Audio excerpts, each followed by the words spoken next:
Father, we do thank you, Lord, for the gathering of your sons together, that we might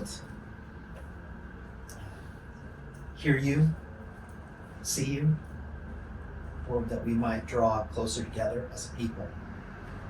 Lord, I thank you for the knitting together of our hearts and our minds towards your greater purpose, that we have even the opportunity to gather in this way, to relate to you, to wrestle with things, to perceive, to see what it is that you're doing by your Spirit, Lord, and to continue to walk out the wisdom that you've given us. Lord, I thank you for these hearts and minds and lives. Lord, I thank you that you have a plan and a purpose laid out in front of you. Lord, that we can focus in each moment of time and find what your perfect will is in it and through it. And so we just invite you, Lord, you are always invited into this moment. Lord, I pray that your purpose and your will be fulfilled in our hearing in this moment. And that, Lord, you would certainly continue to guide us by your Spirit, that we would be drawn always towards your Son, always drawn towards maturity in your house as a people.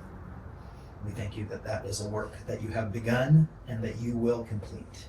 In Jesus' name, amen. Alrighty, so last week we left off with some thoughts around the character of the happy warrior. I'm going to reread that again for us this morning, and want to have some thoughts around some of the things that were shared.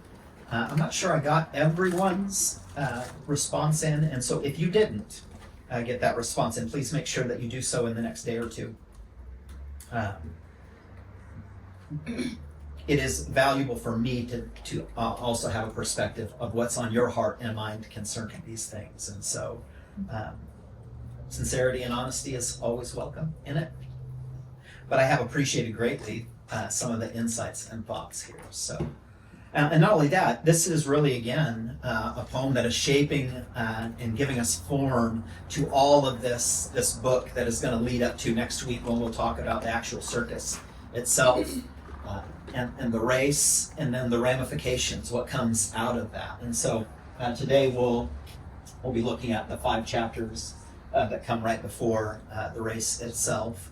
But keeping in mind not only this poem, but then there was an old saying, an old Roman saying, which was, does anyone remember it? Give them bread and circus and they will never revolt. Yeah. Panem and circuses. Give them bread and circuses, and the people will never revolt. And so, again, why is that significant, culturally significant, from a Roman mindset?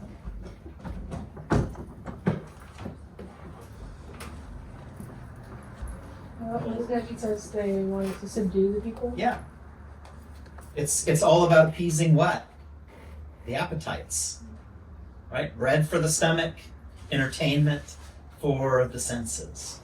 Right? That's the whole premise of it.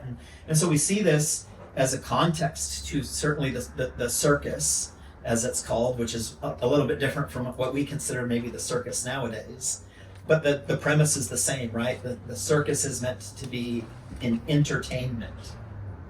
It is meant to draw people in. And this of course, looms in the background of our story as the place in which Judah is seeking to find his own victory. And so while he may not be in a natural sense fighting a war, he is certainly fighting a war in the realm of entertainment or sport.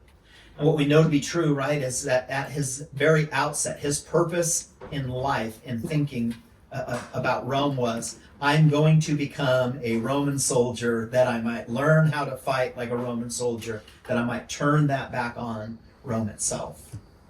And so, again, we have all of these competing cultures that are going on.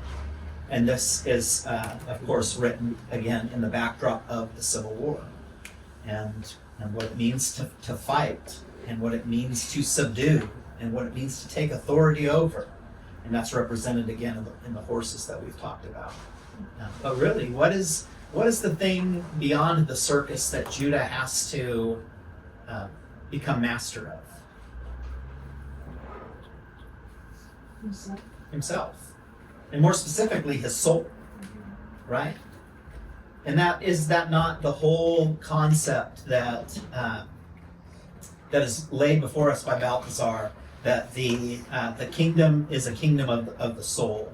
That's the place that God is seeking to ultimately through the birth and the life of Jesus to bring into submission.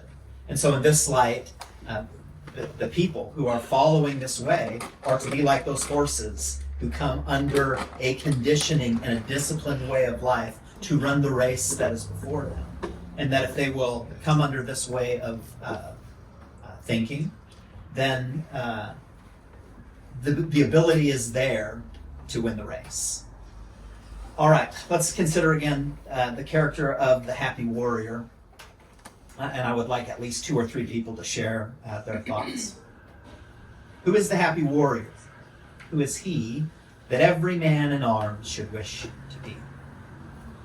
It is the generous spirit who, when brought among the tasks of real life, hath wrought upon the plan that pleased his boyish thought, whose high endeavors are an inward light that makes the path before him always bright, who, with a natural instinct to discern what knowledge can perform, is diligent to learn, abides by this resolve, and stops not there, but makes his moral being his prime care, who, doomed to go in company with pain and fear and bloodshed, miserable train, turns his necessity to glorious gain, in face of these doth exercise a power which is our human nature's highest dower, controls them and subdues, transmutes, bereaves, of their bad influence and their good receives, by objects which might force the soul to abate, her feeling rendered more compassionate, is placable, because occasions rise, so often that demand such sacrifice, more skillful in self-knowledge, even more pure, as tempted more able to endure, as more exposed to suffering and distress, thence also more alive to tenderness. 'Tis he whose law is reason who depends upon the law as on the best of friends, whence in a state where men are tempted still to evil for a guard against worse ill, and what in quality or act is best, doth seldom on a right foundation rest. He labors good on good to fix, and owes to virtue every triumph that he knows, who, if he rise to station of command, rises by open means, and there will stand on honorable terms, or else retire, and in himself possess his own desire, who comprehends his trust, and to the same keeps faithful with the singleness of aim, and therefore does not stoop, nor lie in wait for wealth, or honors, or for worldly state, whom they must follow, on whose head must fall, like showers of manna if they come at all, whose power shed round him in the common strife, or mild concerns of ordinary life, a constant influence, a peculiar grace. But who, if he be called upon face some awful moment to which heaven has joined great issues, good or bad for humankind, is happy as a lover and attired with sudden brightness like a man inspired, and through the heat of conflict keeps the law in calmness made, and sees what he foresaw, or if an unexpected call succeed, come when it will, is equal to the need. He who, though thus endued as with a sense and faculty for storm and turbulence, is yet a soul whose master bias leans to home-felt pleasures and to gentle scenes, sweet images, which, wheresoe'er he be, are at his heart in such fidelity. It is his darling passion to approve, more brave than this, that he hath much to love. 'Tis finally the man who, lifted high, conspicuous object in a nation's eye, or left unthought of in obscurity, who, with a toward or untoward lot, prosperous or adverse, to his wish or not, plays in the many games of life that won, where what he must doth value must be won, whom neither shake or danger can dismay, nor thought of tender happiness betray, who, not content that former worth stand fast, looks forward, preserving to the last, from well to better, daily self surpassed, who whether praise of him must walk the earth forever, and to noble deeds give birth, or he must fall to sleep without his fame, and leave a dead, unprofitable name, finds comfort in himself and in his cause, and while the mortal mist is gathering, draws his breath and confidence of heaven's applause. This is the happy warrior. This is he that every man in arms should wish to be. Okay. We've had now a few readings of it and hopefully some more measured time to reflect upon it. Thoughts? Thoughts about the poem itself, or thoughts about how it reflects upon what we're reading about Judah Ben-Hur, or thoughts upon reflections within your own heart or mind?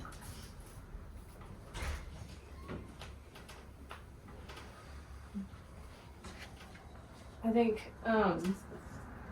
just about the poem itself, it's very interesting how it describes the happy warrior, but he's not happy because he's a warrior, if that makes sense. Like his goal is not because he is a warrior. Like that's not what matters to him, if he's a warrior or not. But what matters to him is the way that he lives his life, and what he holds dear, and what's important to him is not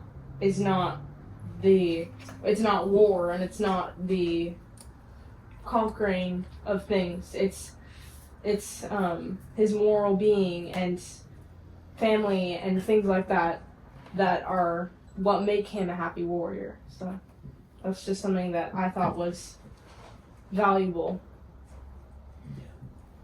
Yeah, I think that's really a really excellent observation, right? Because it's really not about what he's doing, how he defines himself as the warrior. It really is about this way that he carries himself that is primary to the poem. And in this light, I think you had even reflected in your response to me, is that it's hard if we only think of it in terms of a warrior or fighting a war, then that might be missed on us. But because we're sons, right? That was a little bit of the nature of what you're talking about. Because we are sons, we are men, sons at war. At war against what? Against our battles against the principalities and powers, right? And so we are in a conflict. And the way that this conflict is resolved, it even ties in a little bit to your poem, right? Is within the heart or the soul of mankind. And this is where the happy warrior is somebody who is wrestling really with these perspectives of life. Thank you. A very similar draw from the poem, and how I related it to the context of the book. If you look at someone like Judah, he is very caught up in externalities. Mm-hmm. If you think about what it means to devote your life to vengeance, it is, in a way, devoting your life to things that are entirely actually, I think I worded it a little better in the text I sent Justin, but it is allowing the life, the externalities of life to define you. By devoting your life to vengeance, you devote the internal desires of your heart and those things to be dictated by the world around you. And that's something that Judah does by his quest, not only against Rome, but Masala, right? What's beautiful about the happy warrior is that there is an internal peace, direction, and joy there that is not determined, like you were saying, by him being a warrior or even external circumstances at all. But there is something internal and unchanging there. And I think that points a very different contrast to someone like Judah. Other thoughts?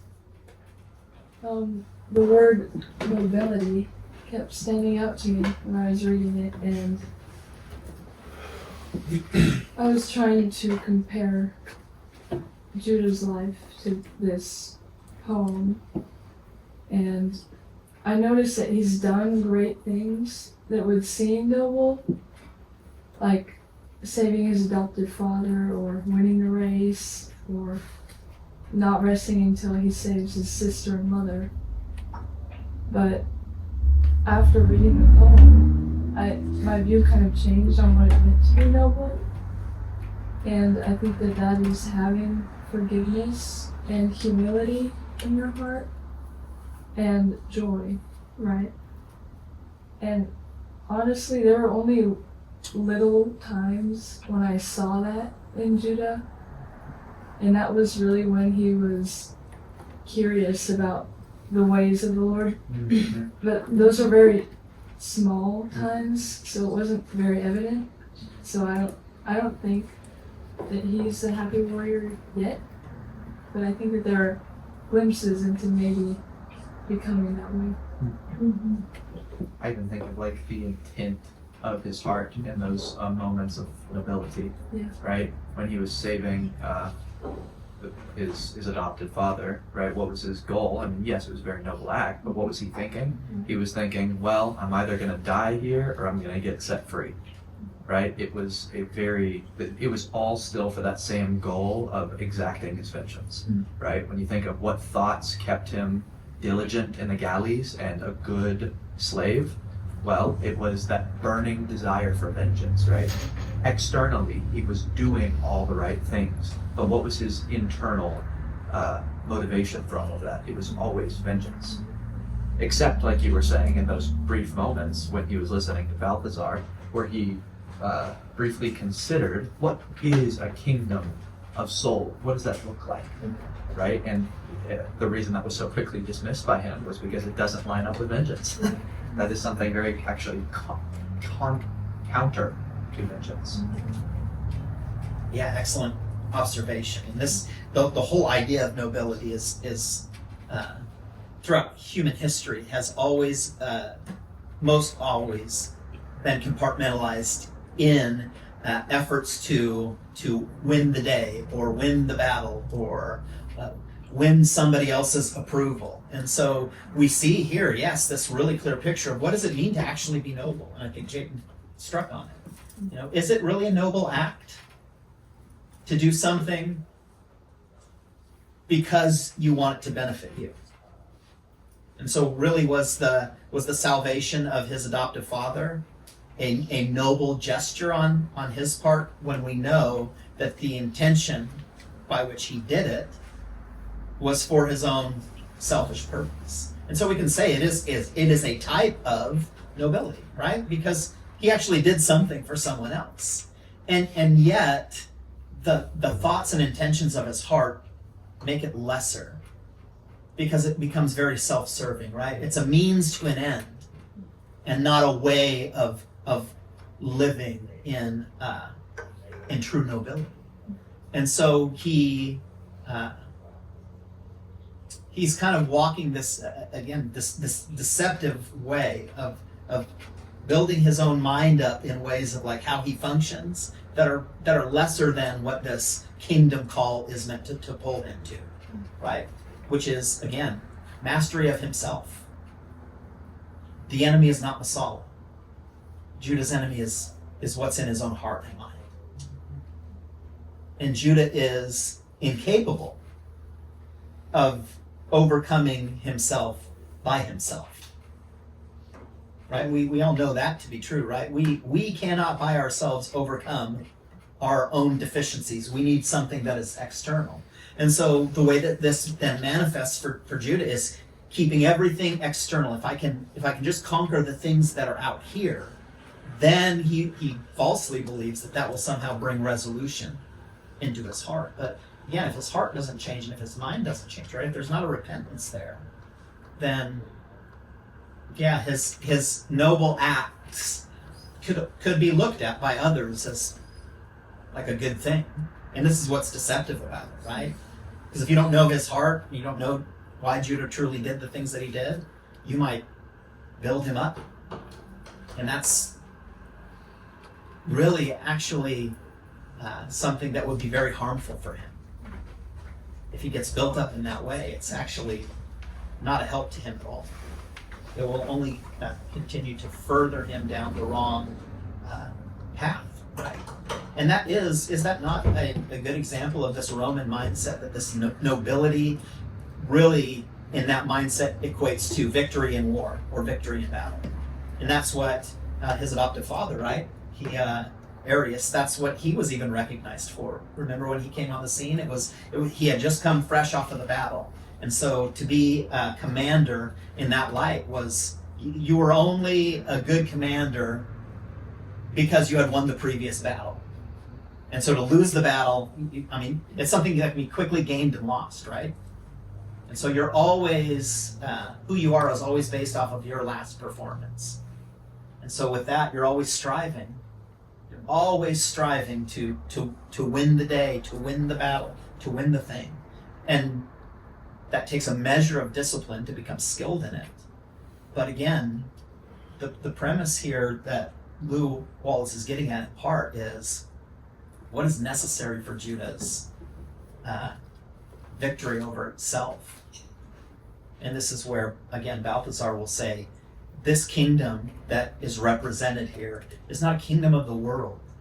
And how we perceive the world, it's a kingdom that's entirely different. Because it's not a kingdom where God is trying to send an army down to win a political battle, to sit in a political seat. No, there's actually a whole other thing that's going on in a greater realm. And it's where man's soul needs to come into discipline. Can I share something about Yeah, that? absolutely. What stands out to me is the just how such a person, there's not a single thing that they encounter in life which is not a benefit to them. So just considering that for a second is interesting, because that's what Wordsworth is describing here. Is there's literally nothing that such an individual encounters that is not in a way a victory, if you want to use the militaristic terminology, because it's a warrior. And when is a warrior happiest? It's when the battle has been won. And that's what I really see as the perspective of the happy warrior is, as you guys have been saying, it's not someone who is constantly striving for victory. It's someone who rests in a victory that has already happened. It rests in the reality of victory, not in the pursuit of a victory that hasn't been achieved yet. And that's where you really see someone like Judah, in kind of an unhealthy sense. He's pursuing the end. He's pursuing victory as he imagines it, victory over his enemies. And even in that, I'm really seeing this very close tie between his two greatest concerns, which seem disparate but actually are like one thing. That being, is my family still alive? Can I defeat Masala? One is actually driving the other. His uncertainty and doubt about the first is what feeds the second, and the way I'm seeing it. So they're all one gnarly root of his really the wickedness that's in his heart, even if it was inspired by injustice. So this is what I am seeing as actually living with the conscience of a son is it's to live in, it's to rest in the reality of victory, of the greatest victory, which is the person of Jesus. So there is, that's the kind of person that can, there's nothing in life that they can face that isn't of some benefit to them. And when I say benefit, I'm not just meaning personal benefit, I'm talking about the spiritual life of a son that they not live. There's nothing that can come against that. Even as Paul says, when God is for us, who can be against us? So that's, to me, it's showing the power of belief, of conviction, true settlement in and of the victory. That's exactly what Jesus says for us to do. He says, in this world you will face many troubles, but you have no reason to fear or fret ever, because I have overcome the world. And so that was him telling all of his happy warriors to be happy in the truest sense of the word, truly joyful, because there's truly nothing to be anxious about. Because the world isn't being overcome, it has been overcome. So it's a rest in victory, not a pursuit of it. Yeah, that frames it out really well. Thank you, Noah. That's exactly the pull that Judah is feeling, right? If I only get vengeance, then I will be happy.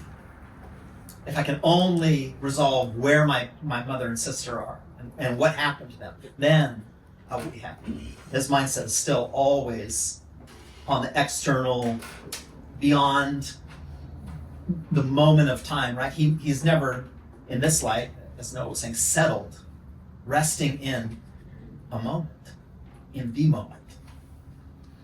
And so this is again a real challenge, because what it presents for us, I mean, in this light, for us is to really wrestle with: do we have our own circus, the thing that we think that we need external from us that we need to conquer?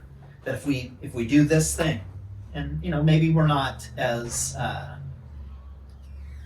bold as to say it's a person that we have to if we can just get vengeance there, but there's something maybe that's drawing us in a way that we think is external to this settled way of life, this resting way of life, to be a son in God's house, to be a happy warrior. And if there is something that we think we have to pull and attain, and again, man, our culture is like, and particularly for your age group, this idea of what is out there is something that just hammers down on you.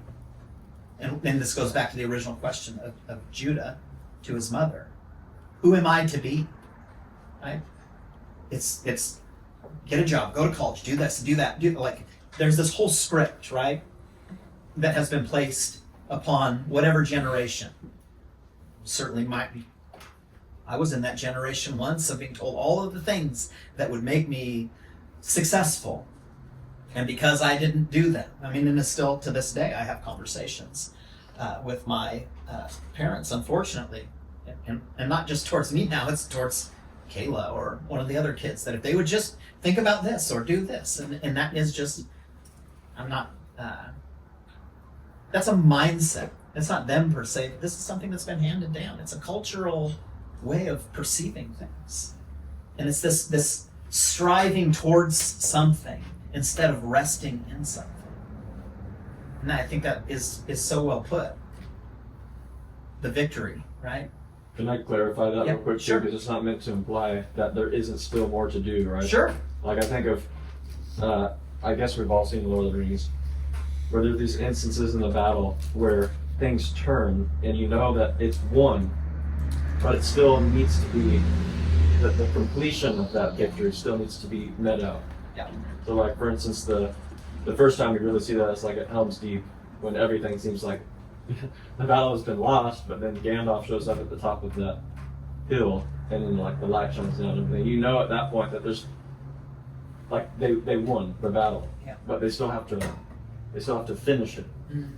Or like the point in the battle in the Return of the King, where the tree flowers to show that the king has returned, or several other instances where you really see there's a turning point.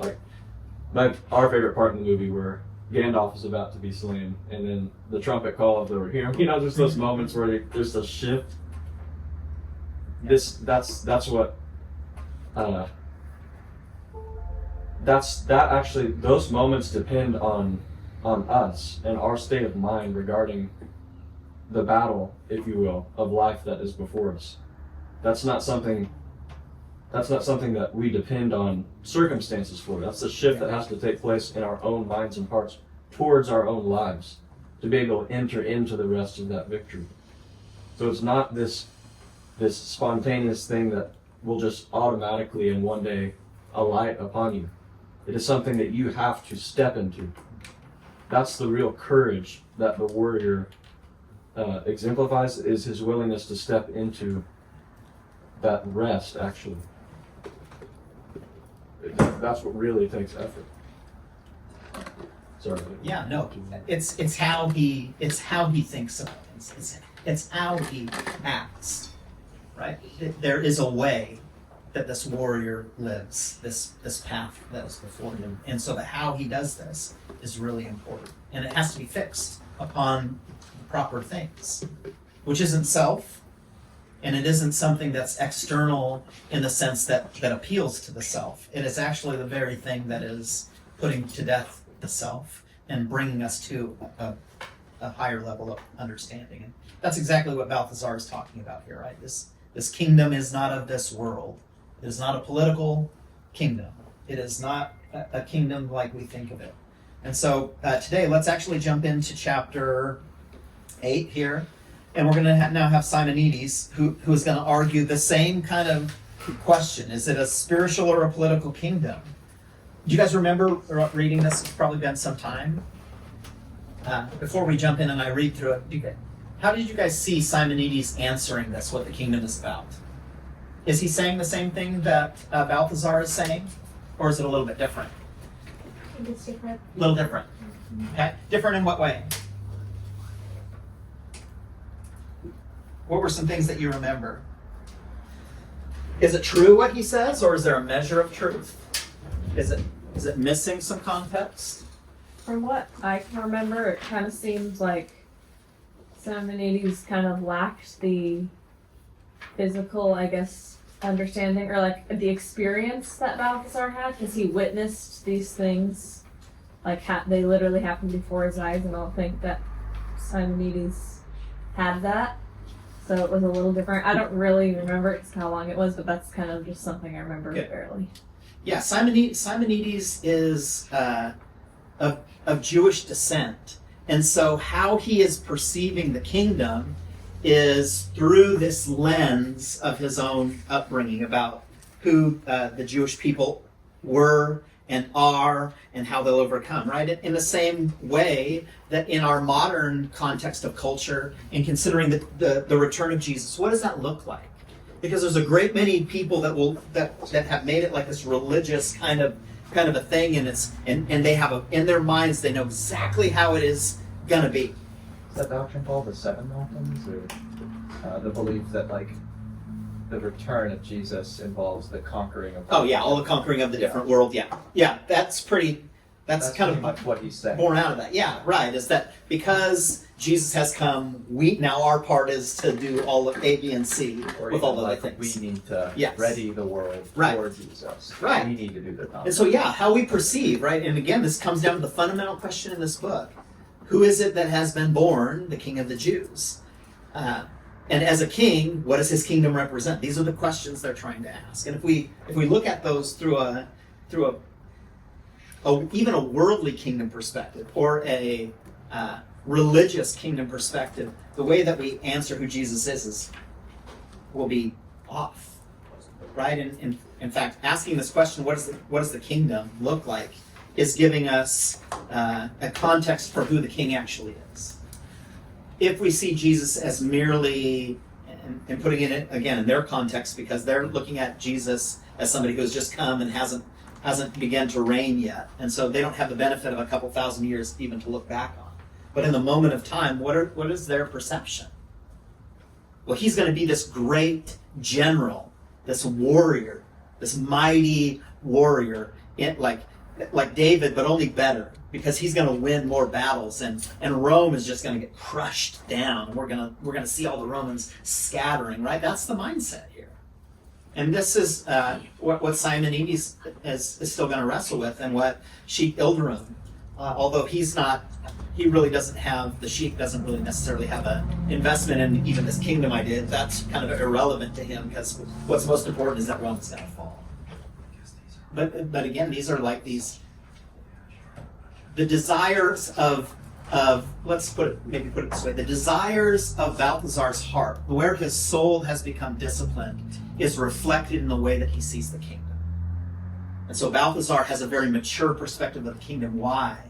Because he realizes that star all those years ago is conditioning his soul to come to a place of worship and bowing down, even to this really meek king who is being born, right? Like he doesn't even see the king in terms of like the natural man at all. Like, I don't care if it's a baby that doesn't even speak words. This is the king, and so he's had a measure of discipline there. And now, as we see Simonides, we see that he has been cultivated by years of this cultural thought about what the Messiah will be, or whom the Messiah will be. And he's been cultured in this way of victory in battle. And again, what I want to draw out for us here is that this is really no different than the mindset of the Roman. The Roman has the same mindset. And so what Simonides will actually get into here is kind of like be of good courage, Judah, because there's far more warriors that are of our way of thinking. The Israelite, there are far more out there who are ready. And we have God on our side. And so he's appealing to this idea, or this cultural idea that really what this king who was born is going to represent is militaristic battle, militaristic war. And so, is this the kingdom that God truly represents? And it's getting at, even in the heart of this here, this question for us to consider in light of even the Civil War, is that, what justifies us as a people? Is it war? Is it that the war is being won, or that the war is won? Do we take heart that the war is won, or do we take heart in the one who is commanding, in charge of our souls, that our souls are submitted, that we have become subservient to a greater way of thinking? All right, so in this chapter, let's flip in a few pages here. He'll talk about, this is now Simonides. He says, I sat by the wayside out north of Jerusalem near the tombs of the kings, where 3 men passed by riding great white camels, such as had never been seen in the holy city. The men were strangers and from far countries. The first one stopped and asked me a question. Where is he that is born King of the Jews? Now, this is really, again, telling, because does he have an answer for that? But should he? And let's consider, again, for somebody who is raised culturally in that time and has all of what we call the Old Testament, all of this understanding of what the Old Testament is. I mean, it's not as if the Old Testament didn't point to a particular person coming, right? Like, the voice of prophecy is riddled throughout the Old Testament when you read it. And so somebody who would have been learned like Simonides was should be able to answer this question. And even the way that that question is phrased is almost like, you should know this, right? Like, where's he at? Like, it's just a belief from the three wise men that surely all of these people, because we're being led again by a star, so surely all of these people will know. And yet there's this great kind of uncertainty about that. And why? Because there's a lot of these people who aren't not observing the star in the sky and being led by it. As if to allay my wonder, he went on to say, we have seen his star in the east and have come to worship him. Again, what is the purpose? What is the purpose of these wise men? What do they represent? Those who have come to what? Place themselves under submission to truly worship in this way. To honor, to revere, to serve. Not from the perspective of we're coming to see who's gonna win the battle for us. No, they're just coming merely to worship and observe.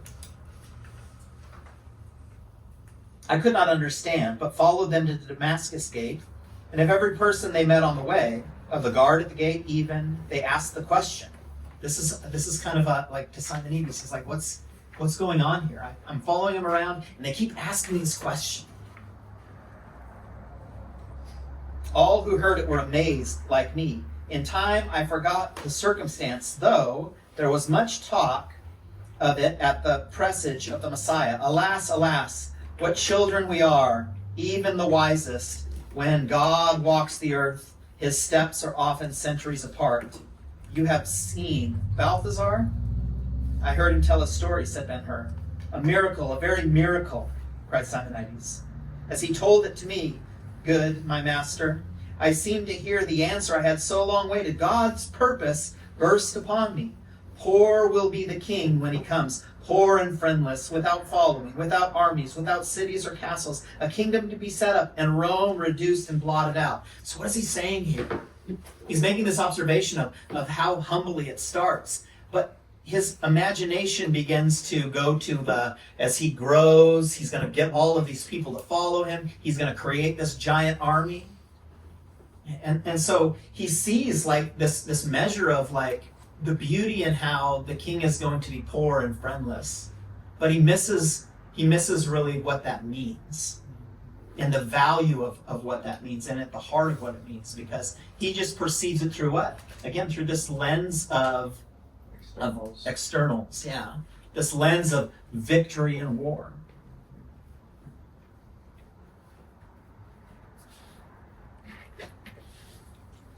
See, O my master, thou flushed with strength, thou trained to arms, thou burdened with riches. Behold, the opportunity the Lord had sent thee. And he's kind of appealing to Judah's worst tendencies here. Look, there's an opportunity here for you, Judah. You can be victorious in battle. It's like God has put you here for this very purpose. How wonderful this is that you can be a part of it. Now think in terms of even what Brother Tim shared, his observation that Judah is for us like this perfect Messiah for them.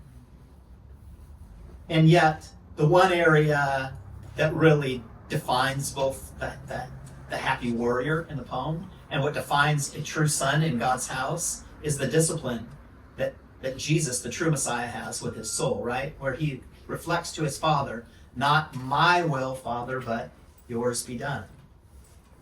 Judah is really more of the mindset of what I decide I want to do, my will be done, right?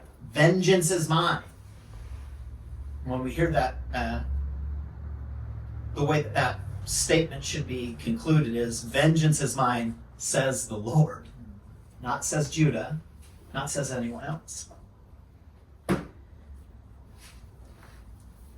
Shall not his purpose be thine? Could a man be born to a more perfect glory? Simonides put the whole force in his appeal. But the kingdom, Ben-Hur answered eagerly. Balthazar says it is to be of souls. And so we see Judah kind of push back. This is what I've heard. I've heard that this is to be a kingdom of souls, not this outward action. So we see again what the author here has done for us is he's created a conflict within us. What is the kingdom? Is the kingdom to be a kingdom of souls? Or now again, this is presented by Simonides, is the kingdom meant to be a kingdom in which one can be victorious in battle? Is it external or is it internal? Is it political or is it spiritual? Is it in the realm of the natural or is it in the unseen realm? And everything in Judah's life here is pressuring him to what end? To the physical realm, right? All of this pressure. Why? Because things aren't being perceived in a right manner. Balthazar, in this light, is the only person here that is reflecting upon a deeper understanding and meaning of what happens. And this question then arises, just because you are in a place in time, does that mean that the people you come in contact with are sent by God and that you should engage with them? Or sometimes does God bring circumstances or people in our lives for us to observe and see what he wants to do there, right? Like, I mean, we can't live our lives based on just the fact that because we exist in the same realm with other people and other things, that is God's stamp of approval on whatever it is that we think, whether it's a relationship with a new friend or whether it's an opportunity for learning something new or moving somewhere, or should I do this or shouldn't I do that? Like, that's an improper way to reflect upon our life, right? Is we don't discern the will of God merely by the circumstances of our life. Is that fair to say? Right? Like, when we consider what the Lord wants us to do, we don't just say, well, let me look at the things that are going on around me. That must be God saying yes or no. In fact, to do that, in many ways, what happens? It's called confirmation bias. If we believe that God is saying something or we're asking him, and we have a preference or a bias, what we will see in all the evidences around us is confirmation of what we want. Well, this is exactly what's happening to Judah here.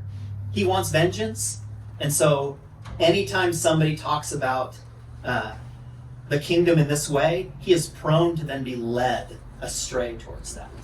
And here, Simonides, we see, right? He's not even like this evil character, right? Like, he's not somebody who has not demonstrated a great measure of wisdom, and yet he is what one author would call a useful tool from the enemy to actually draw Judah away from really the heart of what is true about this kingdom and this person.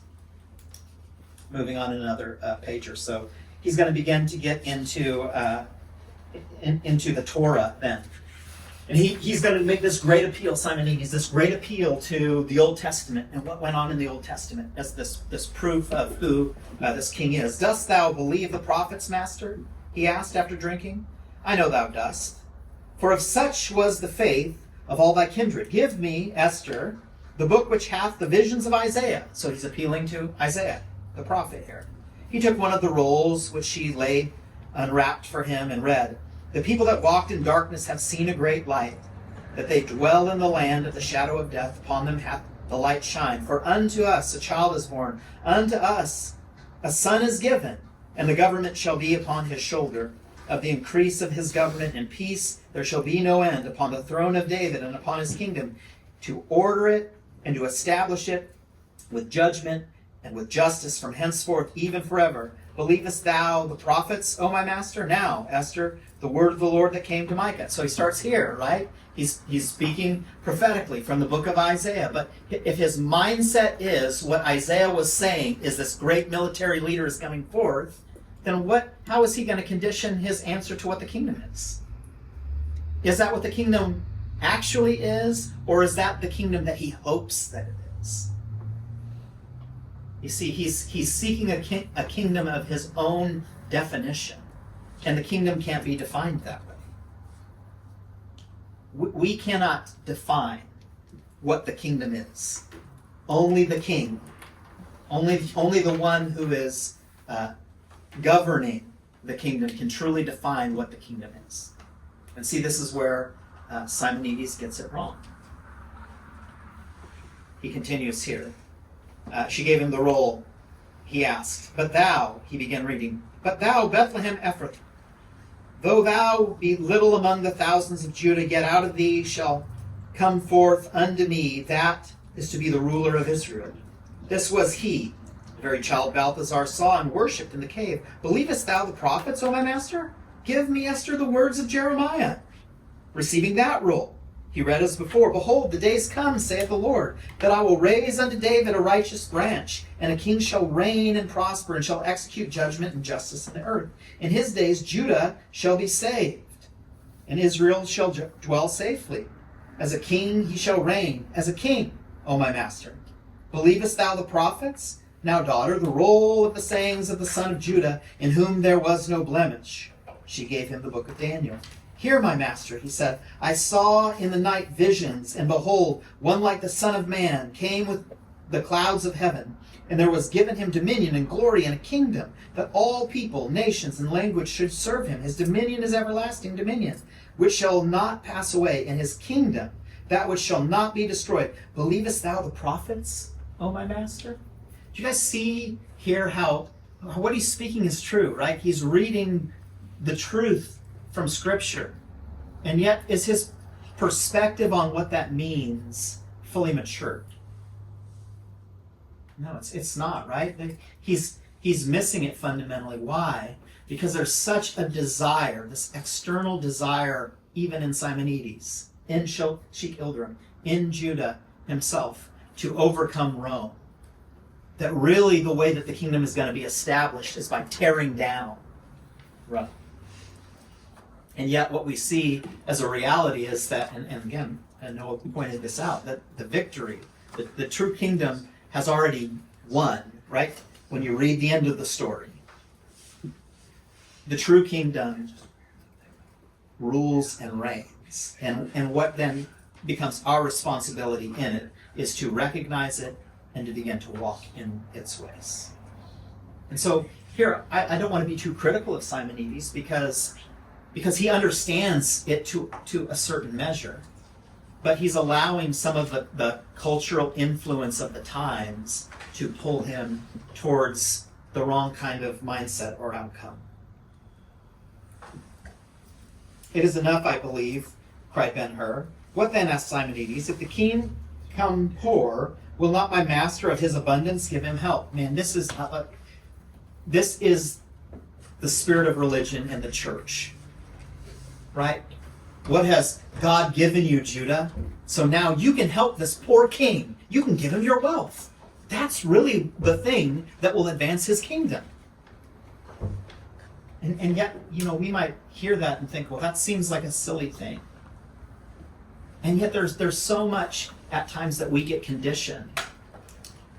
I know, at least in my generation, the thing that I heard a lot coming out of the world and into the church was this imagination of, you should do these great things for God. We're going to do this amazing thing for God. And man, that appealed to me at first. And I thought, man, yes!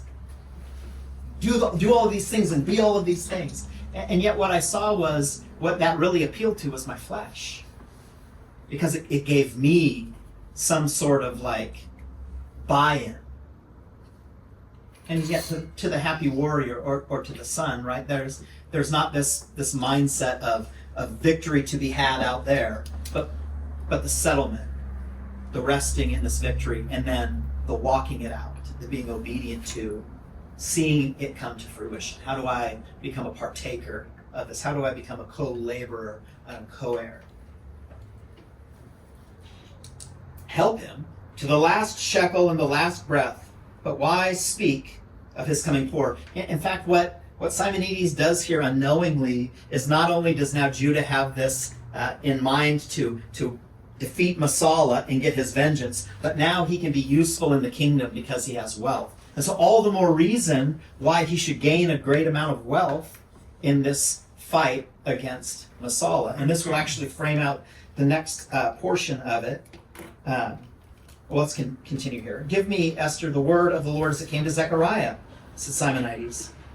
She gave him one of the rolls. Hear how the king will enter Jerusalem. Then he read, Rejoice greatly, O daughter of Zion. Behold, the king cometh unto thee with justice and salvation, lowly and riding upon an ass, and upon a colt, in the foal of an ass. Ben-Hur looked away. What see you, O my master?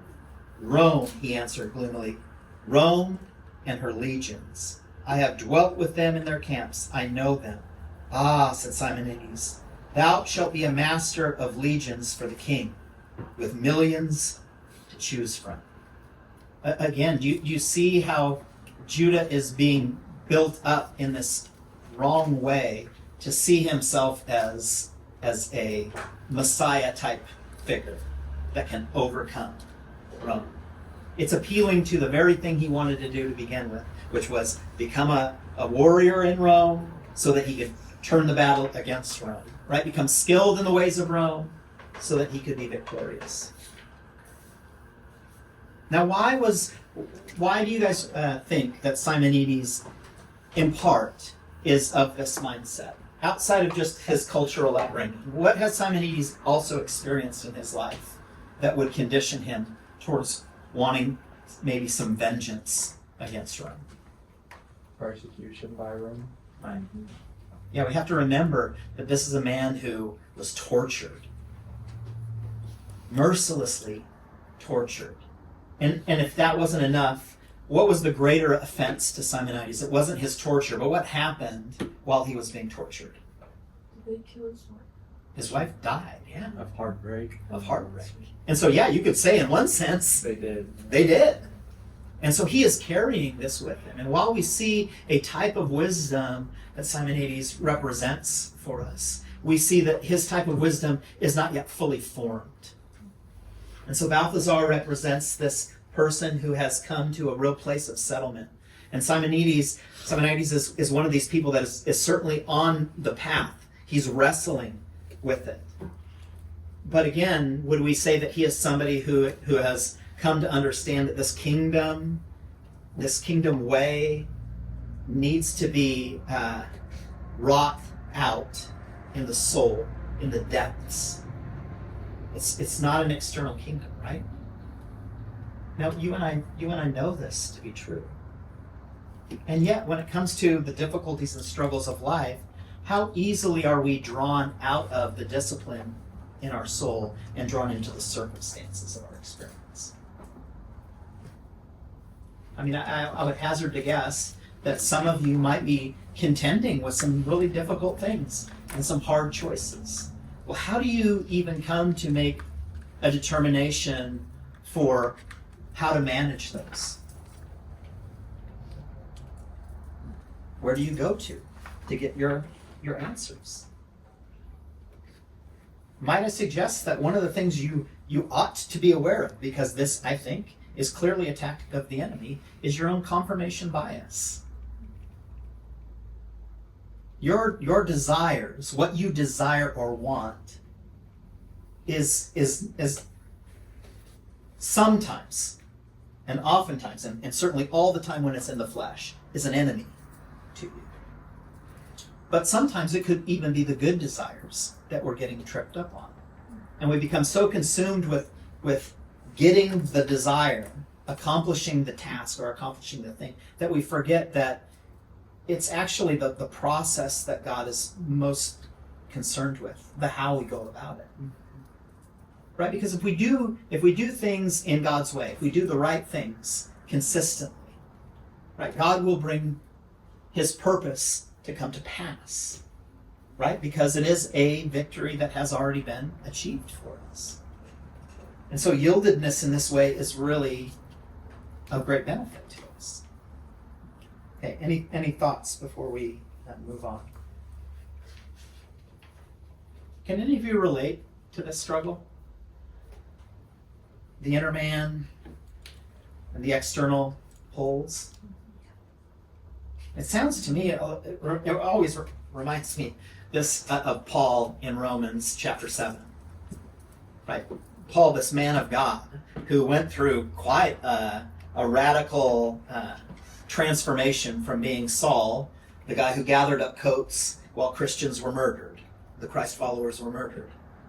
And then he gets blinded and has to go through this whole experience where he hears Jesus and he's called out like, "Why are you persecuting me?" That's got to be a pretty fearful thing, right? Like, coming to the Lord in that way is pretty jarring. It wasn't like in the, most delicate way, but it was a way that he needed. And then he comes to this place in Romans chapter 7 where he talks about, right, these two laws that are at work, these two ways, right? The law of sin and death and the law of the Spirit. And he says, man, the things that I want to do, I actually desire to walk in this way. I don't do those things. The things that I don't like at all, these are things that I practice. Well, what he's talking about here is again, when we fall into this focus or this desire in the flesh, right? We're actually coming under the law of sin and death. But that ought not to be how we operate, because what we should operate under is the law of God's Spirit, which leads to life. Well, where does that submission take place? Well, that's within the inner man, right? That's where the soul has to be in submission. That's the kingdom within us. And so he observes, Paul does this wrestling. And yet, even as what Noah shared, the happy warrior here, what God is trying to draw us into, right? In this next chapter in Romans 8, where sons are led by the Spirit, and where we become more than conquerors, right? And this is a really compelling thing, to be more than conquerors in the context here, because the point of it is, Judah, not even the battle, because you're more than a conqueror of whatever the battle it is. There's a settlement that goes far beyond that. This is contentedness. This is being stable. And so because Simonides presents it this way, they come to this conclusion that really what they need to do is, number one, they need to overcome Messala, because Messala has written a letter to Gratus, and Gratus is the procurator of Judea, and because he's the procurator of Judea, and now that Messala knows that Judah is around, that Judah's life is in danger.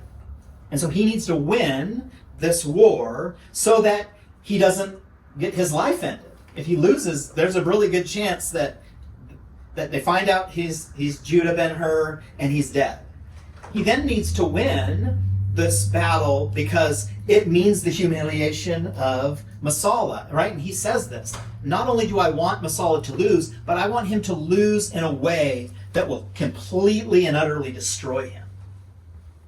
And then thirdly to that, what we now see is that what we also need to do is, because the kingdom is here, we can use this as an opportunity to enrich our coffers, to get more treasure, so that we can then pay for the advancement of God's kingdom. Like, we can really help this king out who is born the King of the Jews, because we have the financial wherewithal. Right? All of these faulty mindsets. And so what happens with Malach and all of this is that he goes out then and he begins to do all of these wagers, right? You guys remember this? And the way that he frames it out is like he kind of comes like innocently, like I'll take this Judah Ben-Hur guy. I'll put so much money on him, and he went into a place where everyone was for Messala, right? This is represented in the different colors that they wear. Mm-hmm. And so he's kind of going in really slyly, and then he kind of attacks what? He attacks their pride. And Messala is there, and he even goes after Messala. Like, it's basically like, well, I guess, if you don't think you're going to win, then there's no need to bet. Well, they just up the bet, right? And then they're like, well, you don't even have this much money. And then that shows that Simonides actually is the one who backs him and has all of this wealth. And so why is that significant? I don't think what the author here is doing is supporting gambling. But what he's getting at here is, right, like, they see wagering, which to the Jewish person was aberrant, shouldn't do it. This is a sin against God. And yet, because they're so convinced that they need to provide wealth for the king, that they present this. And bets are taken. And that's where we leave the story, right? But we see that Judah is going into this race then with what on his mind? I'm going to advance God's kingdom. Does he not see himself, at least in part, as a Messiah? As a warrior that is going to win. We'll leave it there. I'm going to have Jaden read his poem for us. And what we're going to do as far as the poems go, instead of taking time during the day to tell him what we think about it, I'm just going to have him read it to you. And your assignment for this week is, number one, I would like over the next week or two for you to complete your poems and then just let me know. And when I say complete, I mean as completed as it is now. You can always alter it. It's never a solid set line thing. But number two is for you guys to take some time to read over, like we did with Happy Warrior poem, to read over Jaden's poem. And then next week, Jaden, you will lovingly remind me, because I got old man brain, that we need to start there. And so go ahead, Jaden, and read for us your poem. Do you have it on the drive? I do. It's the seed of a palm tree.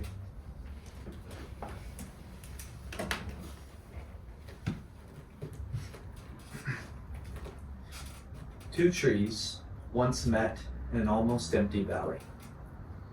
One, an old fig with no fruit, and the other, a youthful palm in full bloom. The old tree inquired about the younger's presence in the valley, but the young tree only spoke in riddles, speaking of stumps and seeds. The elder tree questioned him further, but it only yielded answers that were of no avail. And so the two trees sat in destined silence for a long, long time. Until one day, men with axes entered the valley. The old tree trembled in fear, but the men passed him by. Not interested in old wood, they set their sights on the young tree, and with their axes sundered him apart. After only splinters remained, the old tree felt a strange sensation. His trunk became wet, and shortly thereafter, he withered and died. For a long, long time, only splinters and a stump adorned that lonely valley. Until one day, from that old withered stump, sprouted the seed of a palm tree. Thank you. All right, let's take a few minutes break. Thank you, guys.